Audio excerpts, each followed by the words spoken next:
Hello family and friends, mumeze mute? Tubahaye ikaze kuri Muhoza Real Talk. Ni ubwa mbere tuguhaye ikaze. Niba mudukurikirana urisanga hano ni wabo abantu dukunda abantu. Ese mbivuze murabyumva. I love you guys. Mwese support yanyu. Ikintu cyose mukora cyose mu rwego rwo gusupportinga Muhoza Real Talk ntago dushobora kubifata nk'ibisanzwe, tubiha agaciro kandi turabibahira. Mwakoze cyane. Hanyuma rero uti Muhoza bimeze biti naje kuba stories zanyu zo mwampaye, mfite amadeni n'ibirarane ndabizi, ntago byankundeho ko nkacinga up, ariko birimo birasa ndimo ndagenda bikurikirana. Rero wowe wibaza uti bimeze bite, kandi mumbabarire bambwiye ko ijwi ryanjye rero riri hasi, ariko bireba hariya umuntu nza gatoki araza kubikoraho, ijwi riraza kuba rimeze neza. Rero inkuru y'uno munsi ni inkuru nahawe n'umukobwa n'umumama, ndamushimira. Thank you so much for your trust no kudusangiza inkuru. Nawe n'ibisanzwe nifuza ko izina rye rizamo amenyekana, ababyeyi be nta myirondoro, shaka gusa gutanga inkuru mukamuha inama ati expose umuntu n'umwe. Uyu rero mubyeyi ati nashakanye n'umugabo wanjye, dukundanye, tumeze neza, tubanye neza, ariko tukimara kubana ukwezi kwa kabiri, I'm sorry, nyine niko biba bimeze, niko inkuru bipanze, nyine harimo bamwe baba niko bimeze. Ukwezi kwa kabiri bamaze kubana, yafashe umugabo n'umukozi, afata umugabo ari ku mukozi, arangije umukozi ati mpita mwirukana kandi mukubise. N'urugo rwanjye nzinga ibintu ngiye kuruvamo, amagara mukuru wanjye arazansanga aravuga ati guma mu rugo. Iki kintu cyabayeho ushaka ko kwifuza, ushaka ko byabaye, ati nvuga ati umugeni w'amezi abiri. Ubu ngo umugabo yumvishije bidashoboka yuko ntago munyuze mu mezi abiri tumaze tubana ku buryo afata umwana w'umukozi uri mu rugo uri mu kazi. Ati birambabaza rero nankomeretse cyane, bintwara igihe ngumana nawe ntamuvugisha, amezi 3 arashira tubana mu nzu ntamuvugisha, nitwe ko namubabariye. Ati ariko namubona amaze gutarumva igikomere kiraje ngatambona ya image. Ati ibyo ngibyo iminsi iraza nza gusama, turabyara, ndabimubabarira birashira, umwaka wa mbere, umwaka wa kabiri, umwaka wa gatatu, ati mbona n'ibizima nta kibazo, nta kindi kintu ushinja umugabo, tubana neza, byawe turabyibagirwa. Hashize igihe rero muri imyaka 3 nza gutwita umwana wa kabiri. Umunsi umwana wa kabiri ntumaho mu rugo wanywereze karumuna kanjye kaza kumfasha imirimo, kamfasha kakabebe gato, yego nifite umukozi umfasha, ariko nankeneye uzamfasha kakabebe gato kanye mfite. Araza kumfasha kana, turabana muri ubwo buzima mu rugo, atariko nkabona umwana umusista wanjye uko yaje ameze, nkabona imyenda arahinduranye, sigahinduranye imyenda, hashira igikora mbagashene cyangwa se ibyo bintu bikura ko amafaranga ntayo ngo, kandi ko ari ntayo ufite ubivana. Akamwata ko sister uko ukimfata nk'umwana wa kera, urana ntabwo nashobora kwamba agashenete agapira kagore nka ati reka nkumva nibisanzwe, nyine akambindikiranya ngatanumva nibisanzwe. Ati nagiye ku nshuti yanjye nawe ifite umupira wanjye nanjye nafashe we, numva ntacyo ibintu nkwaye. Noneho aza kugera igihe sister wanjye ararwara, araremba, abo mu nzu amaso aragenda mu muhondo, tuvuga ati umwana arwaye malaria, yarwaye iki? Atariko namubwira kujya kwa muganga, akambwira ndakira. Nakoze umugabo ati umwana ararwaye tumujyane kwa muganga, ati mwihorere, ati mugiye atarisabira kujya kwa muganga ameze neza. Ati sero nari umwana waba uribwa cyane kanirwa gutaka ngo ajye kwa muganga. Ati wabona ari babane nyine baremba cyane, bazi kugaragaza ko barwaye cyane kandi batarembye. Ntunga ati ibyo uvuga nibyo wigira. Uyu ni sister wanjye, amaraso ya mama, umwana mutagize icyabo, ntago mu rugo nabakira. Ati bakambwira ati ariko se kuki uforcing ibintu bidahari? Bose banyumvisha ko umwana ameze neza. Hamagara mama, ndambwira mama umwana wawe yararwaye, musaba kujya kwa muganga kanga, atariko nyera mureba nkabona ararwaye.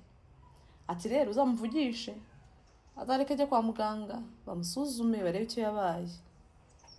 Nyina ati umwana yararwaye, ati reka nzamuhamagara. Umwana hamagaye, nyina hamagaye umwana, mukobwa wanjye aramuganije ibyo amuganirije. Umwana amubwira ati ma uzaze nzakubwira icyo narwaye, uzaze unsure, atugere mu rugo nkubwira ati kuko icyo narwaye sinakikubwira kuri telefone. Nyina avuga ati senda n'uburozi, baramamagara ngo ati se mwana, umwana baramuroze, afite ubuhe burwayi adashobora kunsangiza, bisaba yuko biba off nyine bigomba kuba ikiganiro twicaranye. Ati mpita numva ubwo umutima urakubita, kumbe aremera kujya kwa muganga ariko mama aje yajyayo. Ati kuva uwo munsi nase ngenda ndamubwira ati urambwira ikintu warwaye, ubishake ntubishake, ndashaka kumenya ikintu ushaka kubwira mama warwaye. Se barakuruze nuse wabaye cyangwa ati se warindire mama kazi, mama ko ambwiye ko azaza ejo, urarambiwe.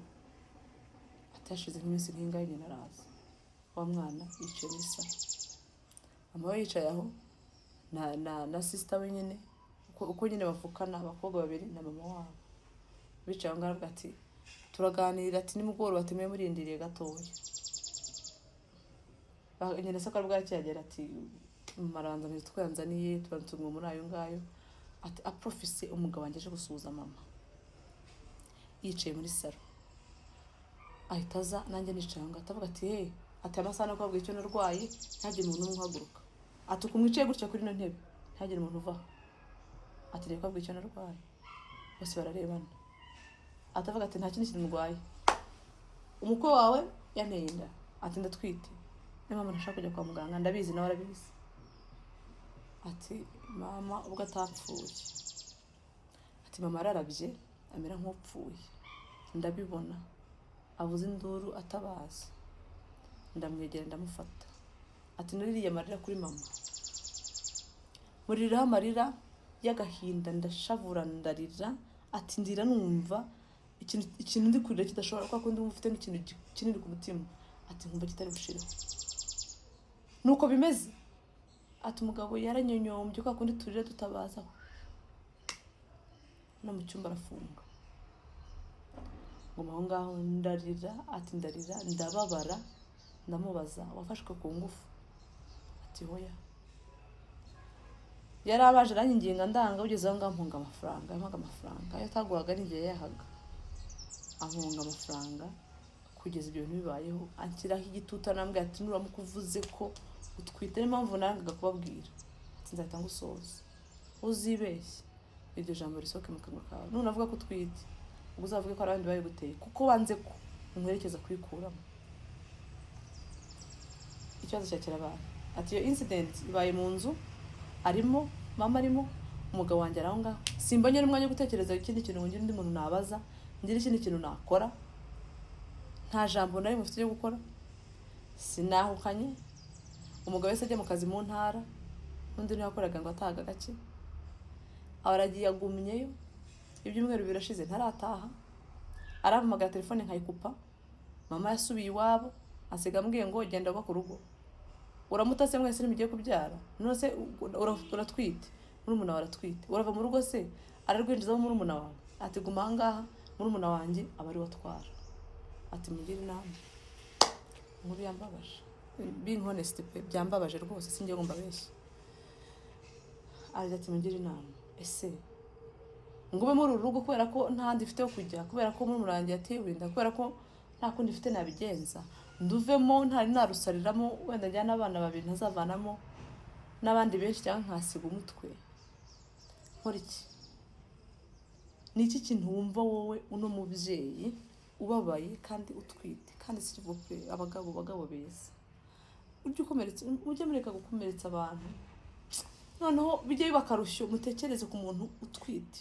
Umuntu utwite afite undi muntu muri we, abarundi nibavuga neza ngo ari ibungenzi, aba yibungenze nibyo, ari we ari n'undi muntu agomba kureberera, udashobora kugira ikintu kimwe yakora ku buzima bwe.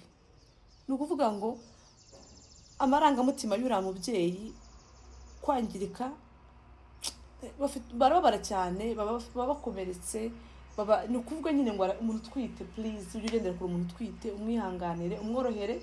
Narangiza kubyara simvuze ngo uzamwice nabi, namara kubyara nabwo uzakomeze umworohere, ariko umuntu utwite ugomba gushyiramo akarushyo.